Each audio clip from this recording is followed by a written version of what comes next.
And why now? I can say that it can't come soon enough, frankly. We want to keep bad people out of our country. The Biden administration allowed some horrendous people, and we're getting them out one by one, and we're not stopping until we get them out. We have thousands of murderers. I even hate to say this in front of the chancellor. Of course, you have a little problem too with some of the people that were allowed into your country. It's not your fault. It's not your fault. It shouldn't have happened. I told her it shouldn't have happened what she did, but you have your own difficulty with that, and we do, and we're moving them out, and we're moving them out very strongly. But it can't come fast enough. We want to get them out. We want to get them out now. We don't want to have other bad people coming into our country. By using the word bad, I'm being nice. Okay, question? As a distraction. You put out on Truth Social a post regarding your conversation with President Xi. Right. Can you talk about whether or not you feel that trade talks, trade relations are back on track after appearing to be a little bit off track last week? A little bit off track. It was only the complexity. It's pretty complex stuff. We had a very good conversation with President Xi a little while ago, just before your arrival. In fact, we just hung up, and they said, "You're here." I said, "That's pretty good." Two great leaders of the world in a very short period of time. We had a very good talk, and we've straightened out any complexity. It's very complex stuff, and we straightened it out. The agreement was we're going to have Scott and Howard and Jameson will be going and meeting with their top people and continue it forward. But no, I think we have everything. I think we're in very good shape with China and the trade deal. We have a deal with China, as you know, but we were straightening out some of the points, having to do mostly with rare earth, magnets, and some other things. Those reduced trade tariff rates, they remain in effect? Yeah, we have the deal. I mean, we've had a deal. We announced the deal, and we'll be, I guess you could say, I wouldn't even say finalizing it up, Scott. I would say we have a deal, and we're going to just make sure that everybody understands what the deal is. Okay? We had a really good conversation. By the way, he invited me to China, and I invited him here. We both accepted. So I'll be going there with the First Lady at a certain point, and he'll be coming here, hopefully, with the First Lady of China. Mr. President, what do you expect from Germany? Go ahead, please. Did you talk about the Chinese students? Are you allowing them to come to the U.S.? No, Chinese students are coming. No problem. No problem.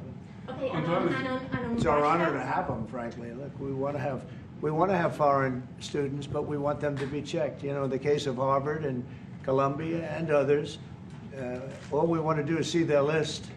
There's no problem with that. This is anybody outside of our country, international students, because when we see some of the people that we've been watching, we say, where do these people come from? How is that possible? No, we want to have foreign students come. We're very honored by it, but we want to see their list. Harvard didn't want to give us the list. They're going to be giving us the list now. I think they're starting to behave, actually, if you want to know the truth. Okay, and on Ukraine? On Russia, are you willing to put more pressure on Putin to end the war by imposing new sanctions on Russia and also on China? Well, remember, I'm the one that ended Nord Stream 2, going to a place called Germany, come to think of it. I'm sorry I did that. I don't know. But I ended Nord Stream 2. Nobody else did. And then when Biden came in, he immediately approved it. That's the largest, essentially the largest pipeline in the world, going to Germany and other countries. And by the way, we have so much oil and gas, you will not be able to buy it all. I mean, you literally, we have so much, and I hope we're going to make that a part of our trade deal because we have more than anybody else. We have actually the most, by far in the world, probably double what anyone else has. So we'll work on that. I'm sure that's something we'll discuss today. Mr. President, What do you expect from Germany, and what do you expect from the Chancellor? Well, first of all, I'm glad to meet because I've been dealing with the Chancellor, and he's a very good man to deal with. He's difficult, I would say. Can I say that? It's a positive. Go ahead. You wouldn't want me to say you're easy, right? no. Yeah, he's a very great representative of Germany. I think all we want is just going to have a good relationship. The rest will just sort of follow very easily. We'll have a good trade deal. I mean, I guess that will be mostly determined by the European Union, but you're a very big part of that, so you'll be involved. But we'll end up hopefully with a trade deal or or we'll do something, you know, we'll do the tariffs. I mean, I'm okay with the tariffs, or we make a deal with the trade, and I guess that's what we're discussing now. Mr. President, Mr. President, Back there, please, go ahead. Mr. President? Okay. Is Germany doing enough on defense, Mr. President? Is Germany doing enough on defense? What? Defense spending. is Germany doing enough on defense? The Chancellor wants to. Is Germany doing enough on Chancellor wants to defense? spend 3.5. Well, I don't know. I mean, I haven't discussed it very much. I know that you're spending more money on defense now, and quite a bit more money, and that's a positive Definitely. thing. I'm not sure that General MacArthur would have said it's positive, you know. He wouldn't like it, but I sort of think it's good. You understand what I mean by Absolutely, that? I understand. He made a statement, never let Germany rearm. And I said, I always think about that when he says, sir, we're spending more money on defense. I say, oh, is that a good thing or a bad thing? I think it's a good thing. But, you know, at least to a certain point. There'll be a point when I'll say, please don't arm anymore if you don't mind. We'll be watching him. I'll get it. Mr. President. Question on Biden, Mr. President. Yeah, Biden, you say He- Biden. Your predecessor dismissed your auto pen investigation. He said he made all the decisions during his presidency. I'm curious your reaction to his dismissal. Well, look, the auto pen, I think, is the big scandal. Outside of the rigged election of 2020, I think the biggest scandal of the last many years is the auto pen. And who's using it? I happen to think I know, okay, because I'm here. And I'm not a big auto pen person, fortunately. I'm glad. I'm very glad. It's an easy way out. But it's a very bad thing, very dangerous. You know, I sign important documents. Usually when they put documents in front of you, they're important. Even if you're signing ambassadorships, and I consider that important. I think it's inappropriate. You have somebody that's devoting 4 years of their life or more to being an ambassador. I think you really that person deserves to get a real signature, not an auto pen signature. And I can tell auto pen easily. I can look at it. Like two little pinholes from pulling the paper, right? You always see the pinholes. Yeah. It's real easy to tell about auto pen. I think it's very disrespectful to people when they get an auto pen signature. Outside, auto pen to me are used when thousands of letters come in from young people all over the country and you want to get them back. And, you know, people use auto pens for that, to send a little signature at the bottom of a letter. We have thousands of them. We get thousands of letters a week. And it's not possible to, you know, do. I'd like to do it myself, but you can't do it. To me, that's where auto pens start and stop. But I'm sure that he didn't know many of the things. Look, he was never for open borders. He was never for transgender for everybody. He was never for men playing in women's sports. I mean, he changed, all of these things that changed so radically. I don't think he had any idea that frankly, I said it during the debate and I say it now, he didn't have much of an idea what was going on. Mr. President, He shouldn't be, essentially whoever used the auto pen was the president. And that is wrong, it's illegal, it's so bad, and it's so disrespectful to our country. Mr. President, Mr. President, will you lead your troops in Germany? And if I may ask a question to the Chancellor to answer in German for the German audience, how has your first encounter been? The answer is yes, we'll talk about that, but if they'd like to have them there, yeah. We have a lot of them, about 45,000. It's a lot of troops. It's a city, when you think of it. More than that. That's Yeah. good economic development. They're highly paid troops, and they spend a lot of money in Germany. But the relationship with Germany is very important. Yeah, we'll be doing that, no problem. May I say a few words in German to Yes, the German please. public? So, danke für die Frage. Wir sind hier im Weißen Haus und ich bedanke mich beim Präsidenten für den sehr freundlichen Empfang im Oval Office in diesem weltweit bekannten Raum. Ich freue mich sehr, hier zu sein und wir bereiten eine Vertiefung unserer Zusammenarbeit vor. Ich freue mich sehr darüber. Mr. President, you've made Mr. President, Do you speak English because you speak such good English? Is it as good as your German, would you say? Do you feel, do you feel it's not more my comfortable? mother tongue. No, it's not my mother tongue, but I try to understand almost everything and Yeah, very to good. speak as good as I can. Very good. You know, it's Mr. President, you've made it's an achievement, actually. Mr. President, Mr. President, can the we follow up on the criticism auto that I've pen? seen Yes. regarding, thank you, Mr. President. The criticism that I've seen, and I'm sure you've seen, regarding Elon Musk and your big, beautiful bill. What's your reaction to that? Do you think it in any way hurts passage in the Senate, which of course, what is you're seeking? Well, look, you know, I've always liked Elon, and it's always very surprised. You saw the words he had for me, the words of, and he hasn't said anything about me that's bad. I'd rather have him criticize me than the bill, because the bill is incredible. It's the biggest cut in the history of our country. We've never cut. It's about 1.6 trillion in cuts. It's the biggest tax cut. You would say, people's taxes will go way down, but it's the biggest tax cut in history. It's we are doing things in that bill that are unbelievable. And when you look at what we're doing for small businesses, for people, for middle-income people, all of the things that we're doing, nobody's ever seen anything like it.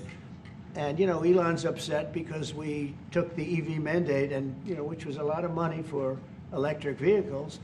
And, you know, they're having a hard time, the electric vehicles. And they want us to pay billions of dollars in subsidy. And, you know, Elon knew this from the beginning. He knew it for a long time ago. That's been in there. That's been, I would say, JD, that hasn't changed. That's been right from the beginning, Mr. Secretary. That hasn't changed at all, right from the beginning. But I know that disturbed him. He wanted, and rightfully, you know, he recommended somebody from that he, I guess, knew very well. I'm sure he respected him, but to run NASA, and I didn't think it was appropriate. And he happened to be a Democrat, like totally Democrat. And I say, you know, look, we won. We get certain privileges, and one of the privileges, we don't have to appoint a Democrat. NASA is very important. We have great people. General Kane is going to be picking somebody with our, we'll be checking him out, seeing, but he wanted that person, a certain person, and we said no. And, you know, I can understand why he's upset. Remember, he was here for a long time. You saw a man who was very happy when he stood behind the Oval desk, and even with the black eye, I said, "You want a little makeup? We'll get you a little makeup." But he said, "No, I don't think so," which is interesting and very nice. He wants to be who he is, so you could make that statement too, I guess. Look, Elon and I had a great relationship. I don't know if we're well anymore. I was surprised because you were here. Everybody in this room practically was here as we had a wonderful send-off. He said wonderful things about me. You couldn't have nicer. Said the best things. He's worn the hat. Trump was right about everything. And I am right about the great, big, beautiful bill. We call it a great, big, beautiful bill because that's what it is. And again, biggest tax cuts in history, biggest economic development moves anywhere. We've never done anything like it. Business is spurred. And I don't know if you've seen the numbers, but the numbers came out. Even the CBO, which is run by Democrats, said that we're going to be doing, you know, I'd like you to discuss it, the 2.8 trillion, that CBO. This is a group of people that are Democrats. They're very hostile to us. They just came out with phenomenal numbers, what it does. You want to mention that, Scott? Yes, sir. So what we've seen is we keep hearing from the CBO that there's going to be a large deficit from the bill, which we disagree with, but using the CBO scoring, they came out and scored the tariff revenue. We think it'll be the minimum of 2.8 trillion over the 10-year window, which actually puts the bill in surplus if you include the tariff revenue, which they won't do. It gives you a tremendous surplus, but we're not allowed to use that. For some reason, they say scoring. Nobody knows what scoring means. Maybe a couple of people, but nobody. Somebody sits in the background. They say, well, we're not going to allow that. They're not allowing other things that we have that are tremendously profitable for our country. But if you saw the other day, CNBC, they came out with numbers, and the people on the show, very good people, I've watched them for a long time, they couldn't believe the numbers, how good they are. The numbers were incredible, and that was personal income and also very low inflation. We have very low inflation. We're down to 2% now, and maybe even lower than that. And when I took it over, it was a mess. Remember, we had the worst inflation probably in the history of our country. They say 48 years, but let's say I think it's worse than that. So we had the worst inflation in the history of our country under the Biden administration.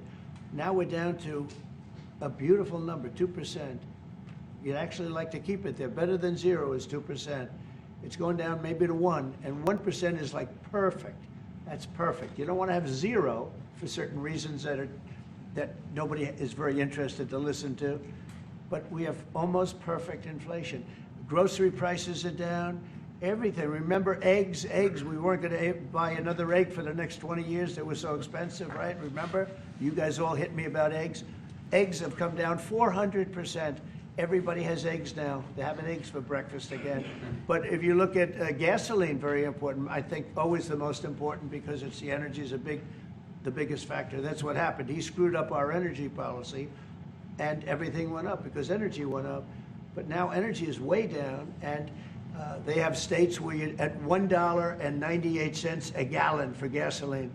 So the costs have come way down, and one of the things I ran on was that. I ran on the border. We have the best border in the history of our country, 99.99%. It was last week, 3 people came in, 2 of them for medical reasons. We let them in because one of them had a heart attack. I think it was a nice thing to do, and one of them had something else. So we've never had, I had very good numbers for 4 years, but we really topped it. And I want to thank Christie and Tom Homan. They've done a fantastic job, but nobody mentions that anymore. Remember, a few months ago, the border was a total disaster. People were coming in by the hundreds of thousands of people a day, a week, a month. I mean, we had a month, 2 million people came in 1 month. The border was being overrun, and a lot of bad people, criminals, murderers, drug dealers. We had some of the worst people in the world coming in from all over the world. It's totally closed. And you know what? People are coming into our country, but they're coming in legally. So we've done a great job. Elon knew that. Elon endorsed me very strongly. He actually went up in campaign for me. I think I would have won. Susie would say I would have won Pennsylvania easily anyway, even if the governor ran, the real governor, not the governor from Minnesota, he's a sick puppy, that guy. That poor guy, I feel sorry for him. But they made a bad choice with him. But if you pick Shapiro or anybody else, I spoke to him recently about his house being set on fire, which was terrible. But if they picked him, I would have won Pennsylvania. I won it by a lot. But I'm very disappointed because Elon knew the inner workings of this bill better than almost anybody sitting here, better than you people. He knew everything about it. He had no problem with it. All of a sudden he had a problem. And he only developed the problem when he found out that we're going to have to cut the EV mandate, because that's billions and billions of dollars. And it really is unfair. We want to have cars of all types. Electric, we want to have electric, but we want to have a gasoline, combustion. We want to have different. We want to have hybrids. We want to have we want to be able to sell everything. And when that was cut, and Congress wanted to cut it, he became a little bit different. And I can understand that. But he knew every aspect of this bill. He knew it better than almost anybody. And he never had a problem until right after he left. And if you saw the statements he made about me, which I'm sure you can get very easily, it's very fresh on tape, he said the most beautiful things about me. And he hasn't said bad about me personally, but I'm sure that'll be next. But I'm very disappointed in Elon. I've helped Elon a lot. To that end, Mr. President, I just want to clarify, did he raise any of these concerns with you privately before he raised them publicly? And this is the guy you put in charge of cutting spending. Should people not take him seriously about spending now? Are you saying this is all sour grapes? No, he worked hard, and he did a good job. And I'll be honest, I think he misses the place. I think he got out there, and all of a sudden he wasn't in this beautiful Oval Office, and he's got nice offices too. But there's something about this one. I was telling the Chancellor, this is where it is. People come in here, even from Germany. They come in and they walk into the Oval Office, and it's just a special place. It's, World War I, it started and it ended here, and World War II, and so many other things. Everything big comes right from this beautiful space. It's now much more beautiful than it was 6 months ago. A lot of good things are happening in this room. And I'll tell you, he's not the first. People leave my administration and they love us. And then at some point they miss it so badly. And some of them embrace it and some of them actually become hostile. I don't know what it is. It's sort of Trump derangement syndrome, I guess they call it. But we have it with others too. They leave and they wake up in the morning and the glamour's gone. The whole world is different and they become hostile. I don't know what it is. Someday you'll write a book about it and you'll let us know. Yeah. Mr. President, speaking of ending wars in this room, you were very critical of Vladimir Putin a couple of days ago. What kind of play is he playing from your perspective? What are his Well, look, he got hit. He's been doing hitting, so I understand it. But he got hit hard, and I don't think he's playing games. I think I've always said he wanted the whole thing. I thought he wanted the entire everything having to do with Ukraine. That's something that would have never happened if I were president. The election was rigged. I didn't get to be president, but I got to be president now. And I think it's a much more important presidency. Other than a couple of things like that, the war would have never happened. The war with Ukraine, with Putin, would have never happened, ever, not even a chance. And it didn't happen for 4 years. And it wasn't thought of. I used to talk to him about Ukraine a lot. It was the apple of his eye, but he would have never done what he did. And I think mistakes were made by him, but I think mistakes were made by other people. The president should have never allowed that war. Biden should have never allowed that war to happen.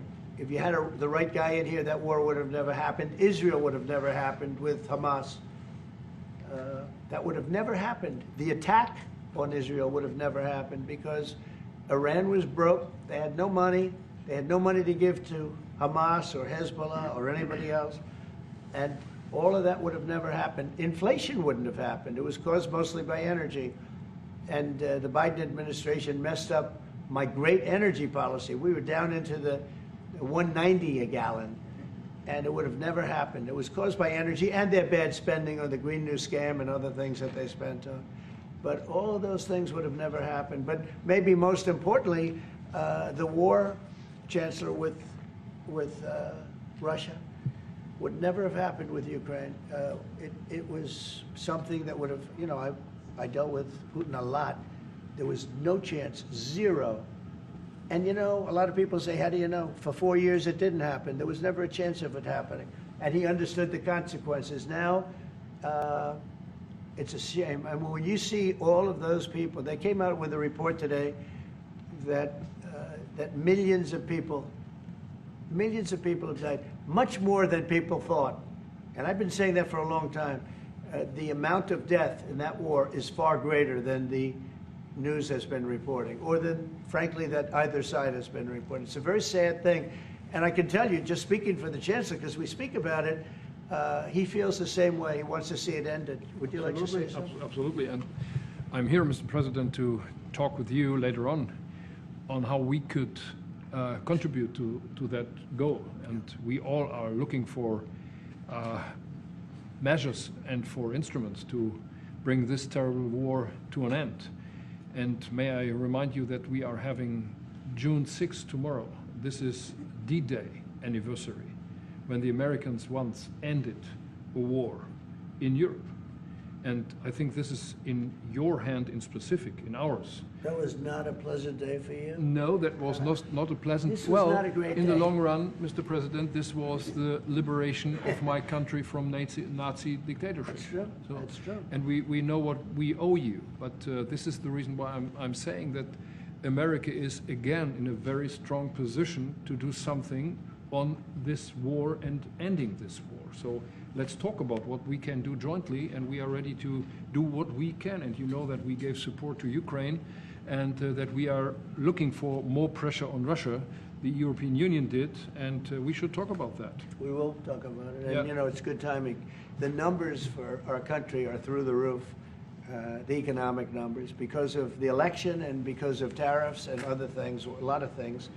But we've had some of the best numbers we've ever had. They were reported yesterday, the day before, and even today. Country's doing really well. I think that one of the things you'd be most interested in is that 6 months ago, we were having a hard time getting anybody to join our military. I mean, they just couldn't do it. The numbers were record low. We couldn't get people to join the military. It wasn't me. This was before I got there, the past administration. But 6 months ago, a year ago, the numbers were record low. You couldn't get them to join. That included the police. And you couldn't get them to join. Now, we just hit the highest number in the history of our country, we think, but very close, but the highest in the history of our country recruitment joining the Army, Navy, Air Force, Marines, Coast Guard, police forces all over the What country. did you do for that? What was the reason? Spirit. They love our country again. You know? You're going to do the same thing. Spirit. We have great spirit is back in our country, and it's very simple. And, you know, it was only, Susie, 6 months ago, right, that you got reports. You're the one that released them that you couldn't get anybody to join the military, and now we're stocked. Every service now is packed, and we have waiting lists of people trying to get in, as good as we've ever had in the history of our country. So that's an honor. That's a great honor. Mr. President, Mr. President, on the war. On California. You've asked. You've had enough. Go ahead, please. Mr. President, so would you consider to put more sanctions on Russia? Because this discussion is going on now for weeks and months, and you tweeted about it once, but then nothing happens. So Yeah, when I see the moment when we're not going to make a deal, when this thing won't stop, Is there a deadline if that for you? moment, yeah, it's in my brain, the deadline. When I see the moment where it's not going to stop, and I'm sure you're going to do the same thing, will be very, very, very tough. And it could be on both countries, to be honest. You know, it takes two to tango. But we're going to be very tough. Whether it's Russia or anybody else, we're going to be very tough. That's a bloodbath that's going on over there. And when I see the moment where I say, well, they're going to just keep fighting. You know, I gave the analogy yesterday when I spoke to President Putin. I had a 2-hour and 15-minute call with him. Sometimes, and this is me speaking maybe in a negative sense, but sometimes you see two young children fighting like crazy. They hate each other, and they're fighting in a park. And you try and pull them apart. They don't want to be pulled. Sometimes you're better off letting them fight for a while and then pulling them apart. And I gave that analogy to Putin yesterday. I said, President, maybe you're going to have to keep fighting and suffering a lot, because both sides are suffering, before you pull them apart, before they're able to be pulled apart. But it's a pretty known analogy. You have two kids, they fight. Sometimes you let them fight for a little while. You see it in hockey. You see it in sports. The referees let them go for a couple of seconds, let them go for a little while before you pull them apart. And maybe, and I said it, and maybe that's a negative because we're saying go, but a lot of bad blood. There's some bad blood between the two. I have to deal with it, and the Chancellor has to deal with it. It's incredible. The level of, there's a great hatred between those two men, but between the warring parties. Great hatred. When you say and believe, apparently, that there's no immediate peace. What? That there is no immediate peace. There will be no. Well, I can't. I'd love to have immediate if I could. But why If I could, but we don't have immediate. You know, it's like I'd love to have that. I'd like it to start right now. We would leave a room if we knew the war could end. We'd say, forget about you guys. Forget about trade, right? Yeah. We'd say, let's go settle it. There's some additional fighting that's going to go on. You know, he attacked, and they attacked pretty harshly. They went deep into Russia, and he actually told me. I mean, I made it very clear. He said we have no choice but to attack based on that, and it's probably not going to be pretty. I don't like it. I said, don't do it. You shouldn't do it. You should stop it. But again, there's a lot of hatred. And, you know, I'm very proud of the fact that with India and Pakistan, I was able to stop that. And those are nuclear powers. And that was getting close to being out of hand. And I spoke to some very talented people on both sides, very good people on both sides. And I said, you know, we're dealing with you on trade, Pakistan and India, right now. I said, we're not going to deal with you on trade if you're going to go shooting each other and whipping out nuclear weapons that maybe even affect us. Because, you know, that nuclear dust blows across oceans very quickly. It affects us. And I said, if you're going to do that, we're not going to do any trade deals. And you know what? I got that war stopped. Now, I hope we don't go back and we find out that they started, but I don't think they will. They were both good. They were well represented. I want to congratulate both countries because, as you know, the leader of India, who's a great guy, was here a few weeks ago. We had some great talks. We're doing a trade deal. And Pakistan, likewise, they have very very strong leadership. Some people won't like when I say that, but you know, it is what it is. And they stopped that war. Now, am I going to get credit? I'll never get credit for anything. They don't give me credit for anything, but nobody else could have done it. I stopped it. I was very proud of that. I wish we could do the same thing with Ukraine and Russia. And at some point it'll happen. I believe that. And if it doesn't happen, or if I see somebody's out of line, if Russia's out of line, you'll be amazed how tough. Remember this. They like to say that I'm friends with Russia. I'm not friends with anybody. I'm friends with you. I'm not friends with that. I want the right thing to happen for our country, for everybody, for humanity. But I'm the one that stopped the pipeline. It's called Nord Stream 2. Until I came along, nobody ever heard, not one person in this room ever heard of Nord Stream 2. You probably did, Yes, because I did. it went to Germany. He's the only one Knowing that that heard this of was it. a mistake. But Yeah, I stopped right. him. I stopped it. Yeah, and you've said that openly. Yeah. It was a mistake because, and I used to go with Angela. I'd say, well, wait a minute. We're spending all this money to defend you against Russia, and then you're giving Russia billions of dollars a month. What kind of a deal is that? You know, which was, but you said it better than anybody else. I appreciate it. But I'm the one that stopped it. And that was the biggest economic development job, if you want to call it that, in the history, think of it, in the history of Russia. That was a massive, it's the biggest pipeline in the world. Going to go all over Europe, not only to Germany. You know, they were Germany, but then they were branching off all over to Europe. Nobody ever heard of, not one person of you heard of it. And I stopped it. It was dead. And then they say, I'm friends with Putin. I got along with him. He respected me, I respected him. It would have never happened. But I stopped Nord Stream 2. When Biden came in, almost the first week, he approved it. He let it be built. And then they say that I wasn't tough on Russia. Putin said to me, you know, you're not tough on Russia. You stopped the biggest, most important job we've ever done. You stopped it. And Biden came in and he let it be built. And I'll tell you what, I'll never forget the day. I had it totally stopped. They weren't building. They gave up on it. They weren't able to. And then Biden came in and he let him build. I couldn't believe it. Okay, one or two questions more, please. Any questions? Any question for the Chancellor? Please? Go ahead, for the Chancellor. That would be one. I like his answers much better. Well, first, would you continue to support Ukraine? Yeah, I'm with Ukraine. We just signed a big deal on rare earth with Ukraine. And I want to, you know what, I'm for stopping killing, really. That's what I'm for. Again, a war that would have never started, should have never started.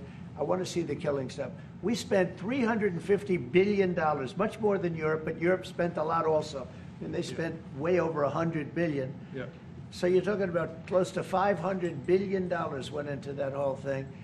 And it's not even the money, and I know with you too, it's a lot of money, but it's the death that's being caused. We went to the Middle East. I went last week to the Middle East. We took in $5.1 trillion. That's many, many times. That's 30, 40 times, 50 times more than what we're talking about. It's think of that, $5.1 trillion of investment with one trip that lasted 4 days. So it's not the money. It's a little the money, but not the money, the big thing. The big thing is the death. The death of, and really the decimation. You've lost a whole culture. You know, Ukraine had the most beautiful turrets. They call them turrets, the little towers, beautiful towers, the most beautiful in the world. They're all now laying on their side, blown to smithereens. It'll never happen again. They've taken away the culture of a country. They've taken away the heritage of a country. It's a terrible thing. But most importantly, again, is the death. 5,000 plus people a week, soldiers, are being killed. He doesn't want that, and I don't want that. One more. Yeah, please. Thank you. Mr. President, do you support the Graham bill on putting high tariffs on China? I haven't looked at it, but they'll be guided by me. That's the way it's supposed to be. They're going to be guided by me. No, I haven't looked at it. It's a bill on sanctions, etc. I'm a very quick study. At the right time, I'll do what I want to do. But it could very well be okay. I'll have to see. But they're waiting for me to decide on what to do, and I'll know maybe very soon. It's a harsh bill. Yeah, very harsh. We'll take one more on the auto pen. Yeah? I would like to have a question to the Chancellor as well, because Do you agree with the analogy the president made on the war between Russia and Ukraine as being a fight between two kids? Is that how you view that as well? And what do you actually want the U.S. president to do in this? Well, I think we both agree on this war and how terrible this war is going on, and we are both looking for ways to stop it very soon. And I told the president before we came in that he is the key person in the world who can really do that now by putting pressure on Russia. And we will have this debate later on again, how we can proceed jointly between the Europeans and the Americans. And I think we are having the duty to do something on that now to stop it after 3.5 years, which is really terrible. Look at the kids, the kids which were kidnapped from Ukraine to Russia. This is all terrible. And so we are talking about instruments, measures, what we can do. And my personal view is clear on that. We are on the side of Ukraine, and we are trying to get them stronger and stronger just to make Putin stop this war. And this is our approach. We get satellite pictures of the war field, and you don't even like to look at them, right? It's terrible. So it's really bodies, arms, heads, legs all over the place. You've never seen anything like it. It's so ridiculous. And this is only by Russian weapons against Ukraine. This had never happened with Ukraine weapons against Russia. Never. Ukraine is only targeting military targets, not civilians, not private, not energy infrastructure. So this is the difference, and that's the reason why we are trying to do more on Russia, how to stop this war. Well, in this case, I'm talking about the battlefield, the soldiers on soldiers. But you could also say that, too, with the cities. The cities are being hit also. So it's a terrible, terrible thing. Somebody said autopen. Did I hear the word autopen? I was just curious. Because I think it's the biggest scandal maybe in the last 100 years in this country. So when I hear that word, I think it has to be discussed, because the fake news will try and hide it, and we can't do that. Well, that's what I'm asking. Have you uncovered any evidence that anything specific was signed without President Biden's knowledge or by other people in the administration acting illegally? Well, I don't think Biden would know whether or not he signed it. I'm asking if you've uncovered any of that information. No, but I've uncovered, the human mind. I was in a debate with the human mind, and I didn't think he knew what the hell he was doing. So, it's just one of those things, one of those problems. We can't ever allow that to happen to our country. The danger our country was in, and I know some of the people that worked with him, radical left, horrible people. And I could give you the name of some of the people that use the autopen, because I'm here, and I ask questions about people that were here also. There are a lot of people that were here when that happened, and they're here right now, and they'll answer your question very accurately. But I know some of the people that use that autopen, and those are not the people that had the same ideology as Joe Biden. These were radical left lunatics that used that, and they didn't get elected. He didn't get elected either, actually. Thank you very much, everybody.